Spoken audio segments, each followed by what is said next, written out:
How to fix featured photos not appearing on Facebook. Hey everyone, welcome to the channel. In this video, I'm going to show you how you can fix if your featured photos are not appearing. So without any further ado or delay, let us get started with today's video.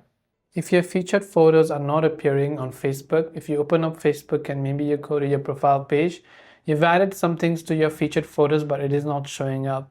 The first reason that this does not show up is if you have turned on professional mode. So maybe I'll just go ahead and unlock my profile like this first of all. And if you have turned on professional mode, what happens is that the featured reels will not get enabled. So tap the three dots option and make sure to turn off professional mode if you've enabled it, and after that you should be able to find it.